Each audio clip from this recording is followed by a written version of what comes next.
listen while the makers of Rexall drug products and 10,000 independent Rexall family druggists bring you Dick Powell as Richard Diamond, private detective.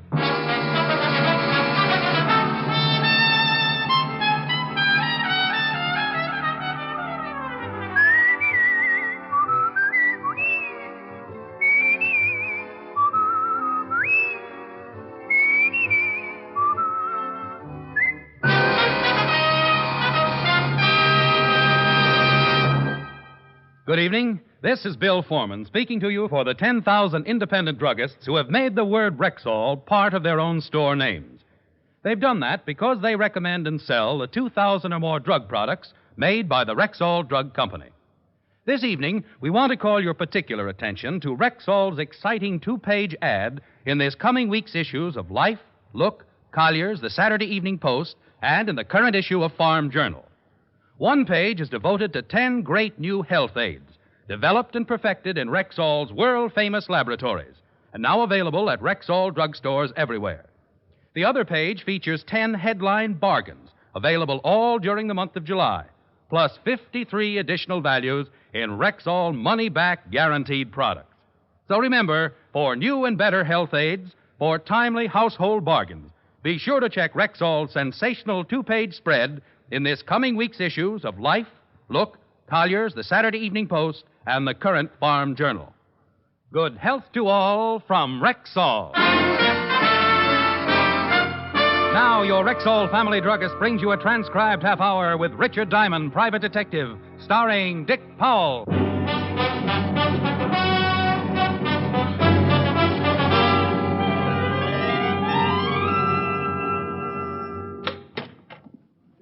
Mr. Diamond? That's right. Come in. My name is Hayden, Gustav Hayden. How do you do, Mr. Hyden? Won't you have a seat? Oh, yeah. Thank you. What can I do for you? I would like for you to protect me for the next 2 days. Protect you from what? Well, maybe I should start at the beginning. By trade, I am a gunmaker. Before I was fortunate to come to this country, I worked in German. Do you mind if I smoke? Go right ahead. He pulled out a very old hand-carved pipe and stuffed it into a worn leather pouch. He was a little man, a few inches over 5 feet. I guessed his age to be somewhere in the 60s. He talked of his home in Germany before Hitler had moved in with the stormtroopers. He told me about his wife and how she had died in a prison camp because she was anti-Nazi. They allowed me to work because I was making a very advanced rifle, and Adolf could use such a rifle. But when they took my wife, I destroyed my blueprints and was myself interned in another prison camp. They tried to beat my secret out of me. I lived, somehow. Then the war was over. Your pipe's gone out. Oh, so it is. I hope I'm not boring you, Mr. Diamond. Well, not at all, no. I have a sister, Anna. I sent her to America before the trouble came. She's a widow and has one son. Perhaps you have heard of her son, Mr. Diamond, William Ehrlich? No, I can't say that I have. Well, you will. He's a lawyer.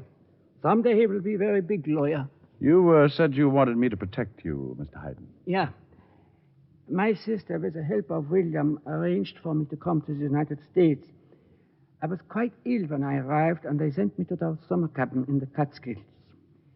I soon was better and took great pleasure in this place, so they have allowed me to stay at the cabin and make it my home. See. Willie even made for me a complete workshop at my disposal, and in the last 2 years, I've occupied myself with my old trade. Making guns? Yeah. I have finally produced my new rifle, Mr. Diamond, and someone has tried to steal it. Well, if somebody's trying to steal it, you should go to the FBI or the police. I think of that, Mr. Diamond, but it would involve my sister and her son. I'm not sure how good this rifle is until after I test it. And I don't wish to have my family involved unless the rifle is a good one. Have you any idea who might have tried to steal it? No. How long do you want protection? Only for 2 days while I test the gun. And then I want somebody to go with me to the right people, so I may show the rifle to them. Well, I charge $100 a day in expenses, Mr. Hayden. I have no money, only what Billy gives to me each month for living costs, but if you will take a chance with me, Mr. Diamond, that the rifle is a success, I will see you are well rewarded. And if the government doesn't want the rifle? Then, like myself, I'll have lost such a time and effort. Where's the rifle now? In my shop in the Catskills. Well, if somebody's already tried to steal it, aren't you taking a big chance? Oh, such a caretaker, sir. My nephew hired him when I moved in. Where was the caretaker when the attempt was made to steal the rifle? We were both asleep. I heard a noise in the shop and went out to see. Albert, that's the caretaker, heard it also. We both got to the shop about the same time. Whoever it was, we must have frightened him away, but someone had been there. The window was open, and much of my equipment had been moved. All right, Mr. Hyden, I'll gamble with you. Oh, thank you, Mr. Diamond, thank you. I'm going to see my sister now, but I will meet you at the ticket window 11, Grand Central Station, at 8 o'clock.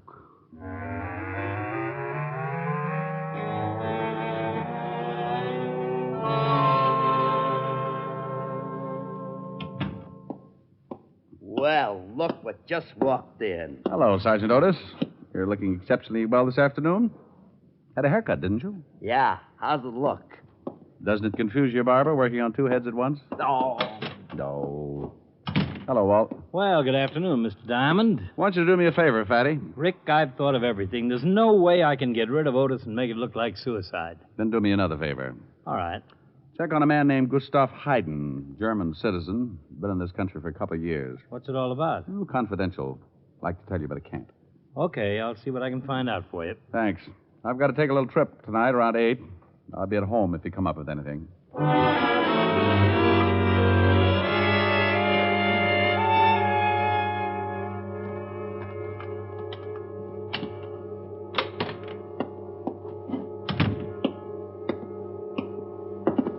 Hey, what the...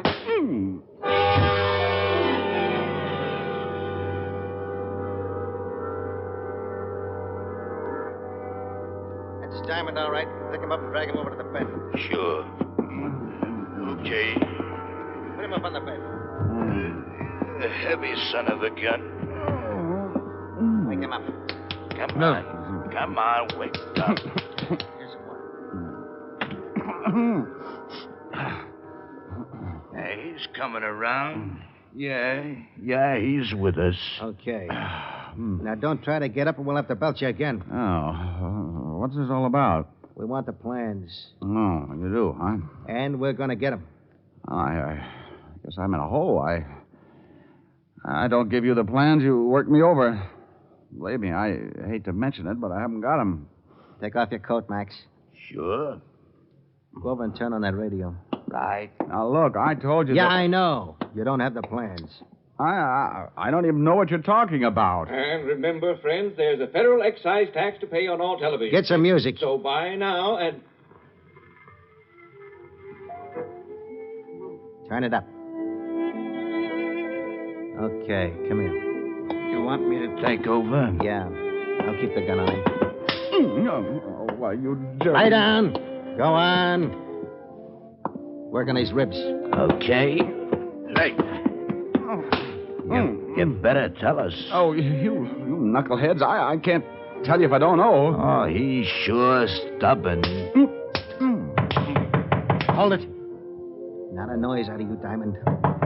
Blue eyes, come on, open up. Who is it, Diamond? It's my brother-in-law. Come on, Diamond, get out of the sack. I got something for If you don't want him to get hurt, get rid of him.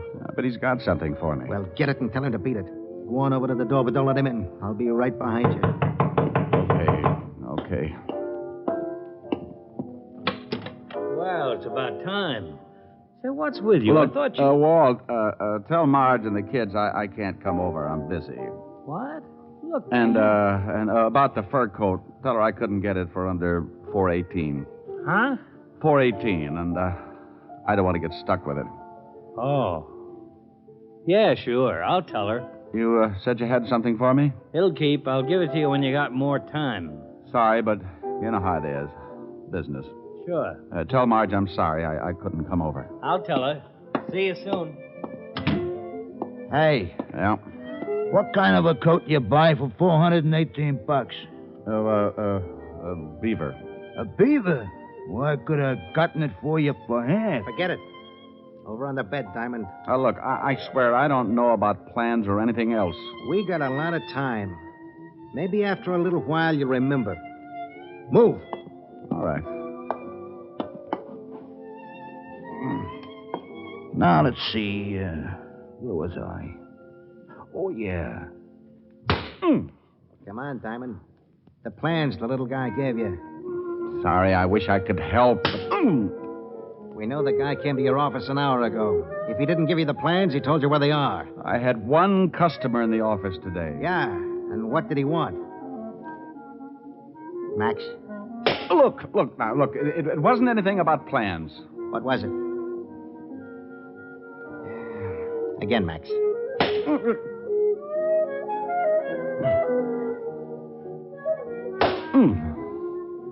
Max kept working, and I took it. For one reason, because I had to. For another, I knew Walt had gotten a 418 tip. In police code, that meant a slugging. It was sooner than I expected.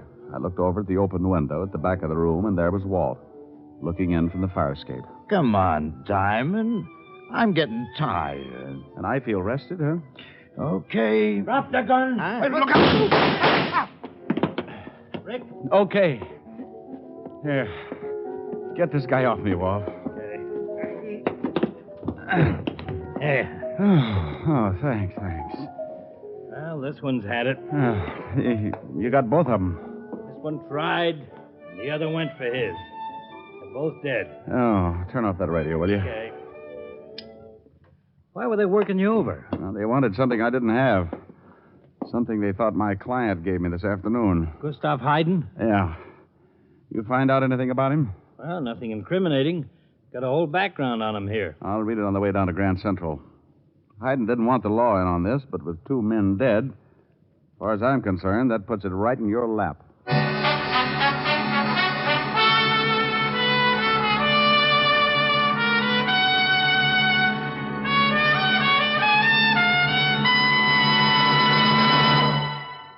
This coming week's issues of Life, Look, Collier's, the Saturday Evening Post, and the Current Farm Journal carry an important 2-page Rexall ad.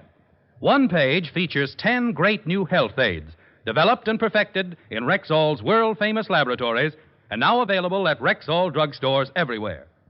The other page features 10 headline bargains good all during July. Here are just a couple of examples. Rexall 5X multivitamins, the tablets that are 5 times stronger than the established daily requirement of all vitamins with known minimums. Special introductory offer, 10-day trial size, a regular $1.79 value, free of extra cost, with the purchase of the regular bottle of 50. Stag Brushless Shave Cream, regular 50-cent jumbo tube, now only 25 cents, exactly half price. So remember, for new and finer health aids, for bigger and better bargains, be sure to check Rexall's sensational 2-page ad in this coming week's issues of Life, Look, Collier's, the Saturday Evening Post, and the Current Farm Journal. And now back to tonight's adventure with Richard Diamond, Private Detective, starring Dick Powell.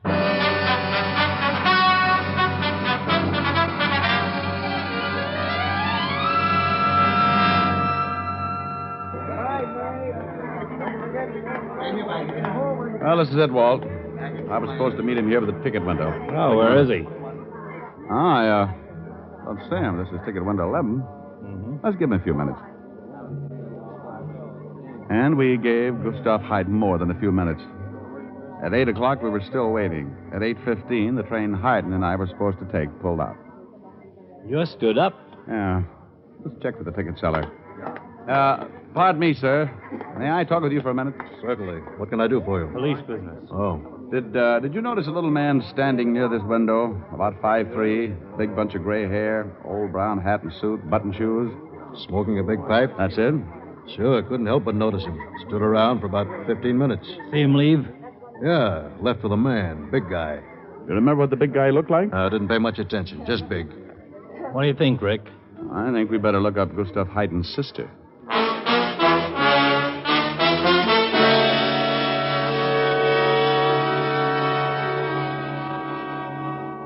But what is this all about, Lieutenant? Gustav left for the train station an hour ago. He was going back to the mountains. Now, it's nothing to be alarmed about, Mrs. Ehrlich. He just didn't take the train. Are you certain? We checked. But I still don't understand. Mr. Diamond, what is your interest in my brother? Well, he retained me this morning to protect him. To protect him? Protect him from what? Well, Mr. Ehrlich, he said someone was trying to steal a new rifle he was developing. A new rifle? A gun he started designing a long time ago in Germany. He never told us anything about it. Well, I don't believe he wanted to involve you until it was all finished and tested. If it was a success, he was going to turn it over to the government. He certainly kept it a secret. I helped him fix up a workshop, but I just thought it was to keep him occupied. An old man, you know, wanted to keep him busy. And Mr. Diamond, you think something's happened to him because of this rifle? Well, maybe not. But if you hear from him, please contact Lieutenant Levinson at the 5th Precinct Police Station.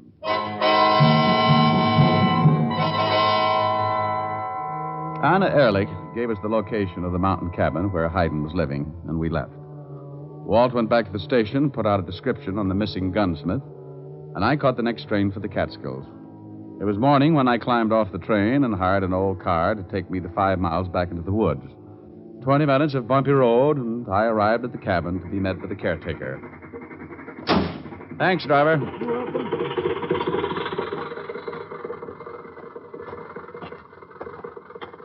You want something? Yes, Mr. Hayden. What did you want him for? He's here. Well, didn't you think he'd be? I'd like to talk to him, please. I don't know. He's in kind of a strange mood. Came in about 4 this morning, acting like he'd seen Albert, Yeah, Mr. Hayden. show the gentleman in. Yes, sir. That will be all, Albert. Yes, sir. Well, Mr. Diamond, what are you doing here? I saw your sister. You talked with my sister? That's right. Your face is bruised. 2 men beat me up. Mr. Diamond, I did not meet you at the station because I changed my mind. I'm so sorry you made this long trip, but I have no need for your service. No? What changed your mind? I decided not to go on. Who was the man you left the station with, the big man? The ticket agent saw you. Oh, he must have made a mistake. This is police business now, Mr. Hayden. Please leave. I can't. I want to know what this is all about. Please, I can't tell you. I'd like to see your rifle, Mr. Hayden. Mr. Diamond, I don't care what has happened. I cannot allow you. Mr. Hayden, you might as well cooperate. If I leave here, I'll leave with you. Oh, no. You don't know what it would mean. Look, the 2 men who beat me up are dead. There's a dragnet out for you. Now, if you want me to help, maybe I can do you some good. It's up to you. I must think. Okay. But while you're thinking, I'd like to see that rifle. Of course. I keep it locked in this closet. All that's left is to test it. Beautiful. I'd like to fire it. I have decided to tell you everything, Mr. Diamond. And I'm glad. You were right about the big man I was leaving the station with.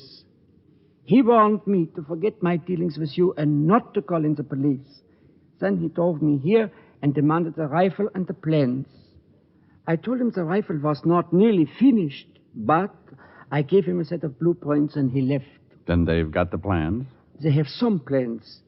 I expected something like this, and I drew up several sets of blueprints that will be no good to anyone. But I don't know what to do now. My sister and her son are in danger. The first thing we've got to do is get hold of Lieutenant Levinson and tell him I found you.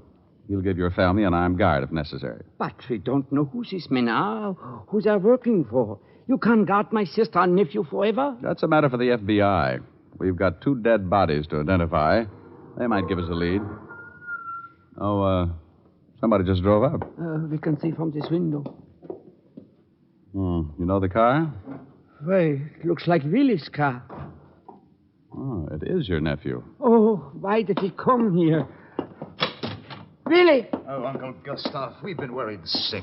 We couldn't wait to hear from Mr. Diamond, so I drove up. Mother's beside herself. Oh, sorry, Willy. I should have notified Mr. you. Diamond said you left the station with a man. We'll tell you all about it on the way back, Alec.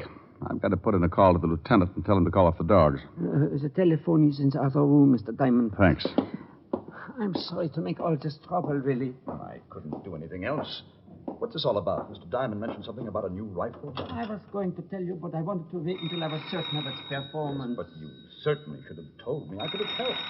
So to that, but If the Hello? rifle was no good, it would harm your career. Hello, operator. Uncle Gustav, you think that would have made Operator. What have to me, after all you and Anna have done for me? Oh, Mr. Diamond. Hey, the phone's dead. What? We've never had any trouble with it before. That's what I was afraid of. Where's that caretaker? He was here a moment ago. Albert! Albert! Yes, sir. The phone's dead, Albert. Well, it was working all right a little while ago. I called the store and ordered some groceries. Hmm. Come on, you're going to show us those phone lines.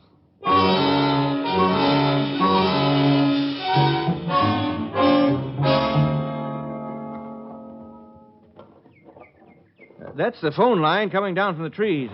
Over the house, right... Well, what do you know? Yeah, the line's been cut. What? That's right, Mr. Hayden. Mr. Diamond. Now, just take it easy. Mr. Ehrlich, we're all going to pile in your car and get out of here. Wait. Don't you see what this can mean? My sister's alone back in New York. You can't reach the police to give us the necessary protection. Well, we certainly can't stay here. We must. I can't take a chance on my sister's life. I will give them the rifle and the plans. Oh, don't be ridiculous. If you give it to them, you don't think they're going to let you live, or for that matter, let any one of us get out of here alive. I'm an old man. It doesn't matter. Sorry. We're all getting into that car. No, Mr. Diamond, I cannot. Wait a minute, Diamond. In a way, he's right. My mother's life is important also. I can appreciate that, Mr. Ehrlich, but we're only presuming she might be in danger. We know that your uncle is, and that rifle's too important. I won't leave. Well, I'm afraid you'll have to, and I wouldn't like to use force. Now, come on. All of you get in that car. Wait just a minute, Mr. Diamond. No one's leaving this cabin. Look, Ehrlich. You look. Really? You don't have to use a gun. I'm afraid I do, Uncle. But you can't. Shut up and get over there with Mr. Diamond. Really? Shut up, you old fool. Get over there. You better do as he says. But I don't understand. It's not too hard to figure out. Albert, Yeah? go and get that rifle. Well, now, wait a minute. Go and get the rifle. Look, I'm the man you've been expecting. You? Of course. Do you think I would have hired you as caretaker unless I knew you were working with us? Now go bring that rifle. Yes, sir. Really? You are behind all this? Oh, now, don't be so naive, Uncle. I've been with the party for years. The party? Certainly. You didn't think we were a bunch of thugs, did you? There's a difference? That's all right, Diamond. Enjoy yourself. You don't have too long. I simply can't believe it. And Anna? Mother knows nothing about it. She couldn't understand. And Albert telling everything I did. That's how they kept such close tabs on you, Mr. Hayden. They tried to get the gun first by stealing it. When you came to my office, they thought you'd given me the plans and sent two of their strong arms to beat it out of me. That didn't pay off, so they had you picked up at the station. You gave the big man the wrong plans, and up came your sweet little nephew. But why didn't Albert just steal it? He could have many times. You'd have been the first one suspected. Quite shrewd, Mr. Diamond. Oh, yeah, I'm a dilly. You played it pretty cozy, too, Ehrlich. Even your own man didn't know you were running the show. Here it is, Mr. Ehrlich. I brought some shells in case you wanted to see it work. Good. Well, Uncle, I suppose you're just as interested in the performance of your rifle as I am. You can try it right here, Albert. Yes, sir. Pick a good target. Walk down the road about 100 yards and see if you can kill Mr. Diamond on the first shot. Really? Now, relax, Mr. Hayden. There's nothing we can do about it. You are completely right for the first time, Mr. Diamond. Go ahead, Albert. Move away, Uncle, and if you try anything, Mr. Diamond, then I shall have to shoot you. Move away, Uncle. No. I think I should stand with my friend. Mr. Hayden, please. I am sure they don't intend to let me live anyway. Oh, on the contrary, Uncle. We were planning a long voyage for you. We know of a place that could use a man of your talents. I see. I prefer to stand with my friend. Very well. Albert. Yeah? Don't do it, Mr. Hayden. After Mr. Diamond, Mr. Hayden. Both of them? First, Mr. Diamond, then my uncle. Okay. It's good enough. No, move farther down. I want my uncle to see how good his gun really is. Okay. But the first couple of shots might be off. This thing hasn't been zeroed in yet. Mr. Hayden, please get out of the way. Is it all right if I smoke my pipe? Oh, certainly. There's nothing like a good pipe and good tobacco. Did you ever see Germany before the war, Mr. Diamond? No. In the spring, beautiful. I used to take long walks and smoke my pipe. I can't complain. I have some wonderful memories. You ever see Hell's Kitchen in the middle of the summer? No. Stinks. It's okay. Well, Mr. Diamond? Get it over with. That's fine. All right, Albert. I hope to talk with you again, Mr. Diamond. Someplace. You're a nice guy, Gus. Mr. Diamond. Is he dead? Oh, I don't know. I'm still too scared to find out. You're scared? I didn't know whether I could hit him or not. You've made a fine rifle, Mr. Hayden. Mr. Diamond, he shot Willie. He wasn't even trying to hit you. Oh, I think I'd better sit down. But I don't understand. Oh, wait until good old Albert gets back here. I think you'll find out he's more than a caretaker, bless his little heart.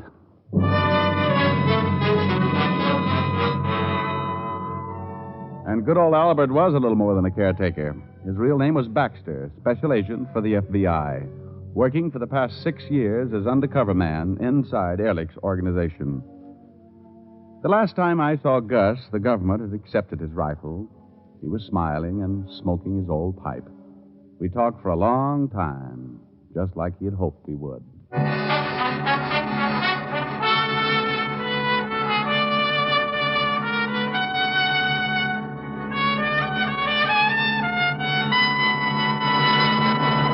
This time of year, no woman wants to spend endless hours caring for her skin and makeup.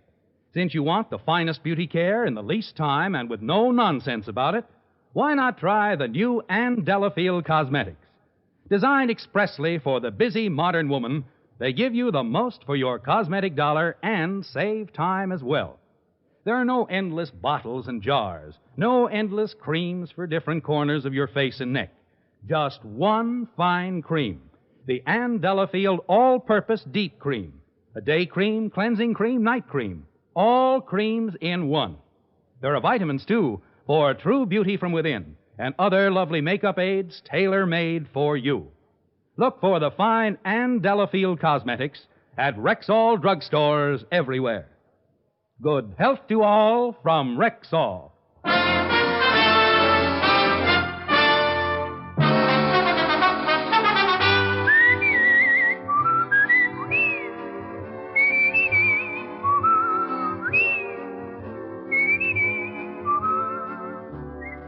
Richard Diamond, Private Detective, stars Dick Powell in the title role and was written by Blake Edwards with music composed and conducted by Frank Worth. Dick Powell directed the RKO production Split Second, which is now in release, and his latest film appearance was in the Metro-Goldwyn-Mayer award-winning The Bad and the Beautiful. Heard in tonight's cast were Arthur Q. Bryan, Wilms Herbert, Ben Wright, Jack Crucian, Virginia Gregg, Don Diamond, and Lillian Bayef. Richard Diamond, Private Detective, is transcribed in Hollywood by Jaime Del Valle.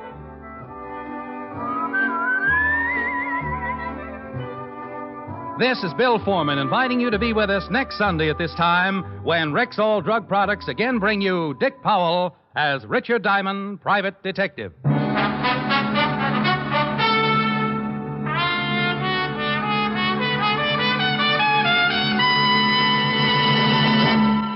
Remember, for new and better health aids, for bigger and more useful bargains, check Rexall's sensational 2-page ad in next week's issues of Life, Look, Collier's, the Saturday Evening Post, and in the Farm Journal.